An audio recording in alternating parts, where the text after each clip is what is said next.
And now that we're safely out of the castle, it's free to crumble and collapse. Whoa there! I was wondering if it froze or something. Would have sucked if it did. I would have had to do this all over again. But, yeah, as I was about to say, it doesn't look like it's collapsing as much as it's, just retracting itself and sinking. Just like Figaro Castle. In fact, want to bet that's what happened? That Ganondorf traded some Gerudo hose to Edgar in exchange for the blueprints for this awesome, retractable sinking castle? But, yeah, I know, this was the N64 near the middle of its lifespan. I shouldn't expect too much from a console that's rather technically limited compared to the more modern ones. But, come on, I want to nitpick about the games I'm playing. Just grant me this one wish. Give me this one pleasure. So, now that the castle is gone, and yeah, there's really not much left except for a few walls, a few remains of towers and stuff. It's over. It's finally over. Don't jinx it. I mean, come on. You know something bad's gonna happen. I'm sorry I couldn't help you in the battle before. Well, I can aim my light arrows manually. Oh! We got some eerie sound coming from the castle's ruins. So like any big manly man of manliness, we have to go check it out! And it's another trap! Oh hey! Ganondorf's still alive! I never would have guessed! This guy never dies! Ever! He always gets his ass kicked, but always finds a way to return. Always! Anyway, epic transformation scene into the hideous Ganon. It's not the same Bacondorf design as in the original Zelda and Link to the Past, but whatever. We're just gonna go along with it. He's Ganon, and it works rather well for this game, anyway. Anyway, no more Master Sword. Oh no! He tossed away the one sword that I'm not really using at all. But actually, this is pretty important, and you'll see why later on. So first things first. You want to pull out either your Bigoron sword or your Megaton hammer if you don't have it. And then you want to send a light arrow into his face and then jump attack his tail. And then you just have to repeat this pattern over and over again. It's that simple. And just one thing though, actually two things. He can actually use his swords to block your shots, so you gotta time your shots well. And you can also roll between Ganon's legs and hit his tail from there. But I find this way to be easier and, in general, more reliable. So, whatever, feel free to do it either way you want. So, just gotta continue doing this, and this is rather tedious because if you don't let him get in range, he's never gonna have a shot of harming you in the first place. You just gotta be aware of where you are compared to the walls of fire, though, because sometimes these can actually hurt you if you get there.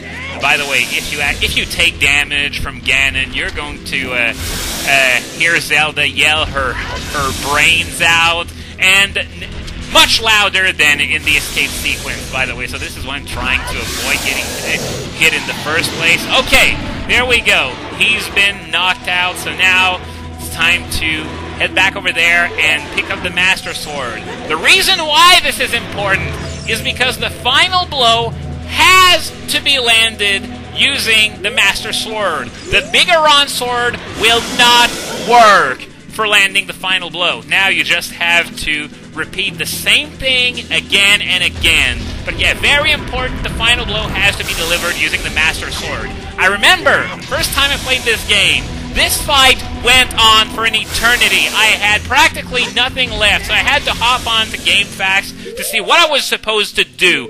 And I'm out of magic, so blue potion time. Actually, I'm sort of wasting the healing effect because I only lost half a heart to those boulders nonetheless. But anyway, now I'm good to go. Yeah, as I was saying, it was then that I found out that you have to land the final blow with the Master Sword, and you just saw an example of his sword blocking my shot right there. And, how much longer is this gonna go on for? Come on! Okay, there we go! Battle's over! Zelda, Ocarina of Time, has now been completed. And only now does Zelda decide to chime in. I mean, come on! This looks like it could obliterate him from the start anyway. Why do you wait so long? Anyway, now, it's time for the final blow, I guess. You just have to press B once, and that's gonna be all she wrote.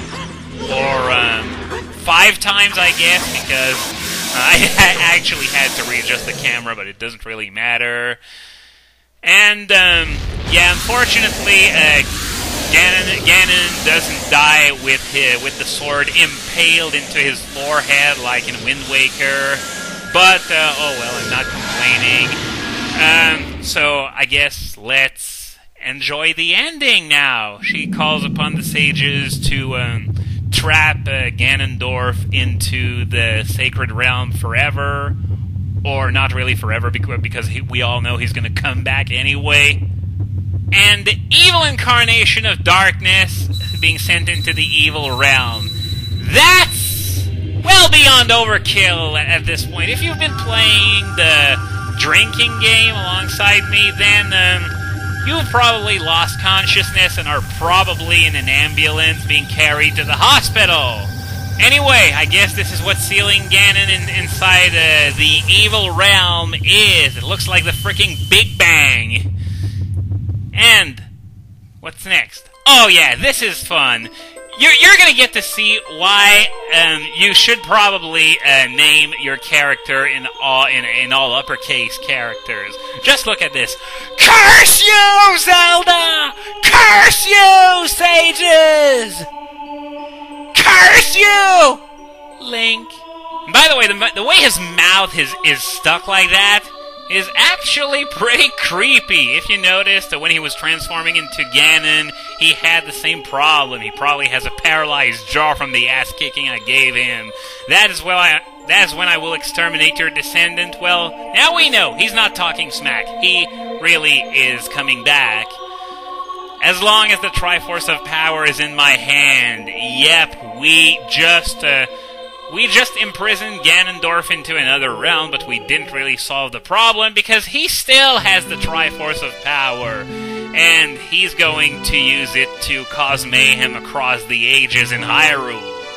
Anyway, back to Zelda and Link, who are in the sky for some reason. Unfortunately, I don't have anything witty to say about that. I apologize.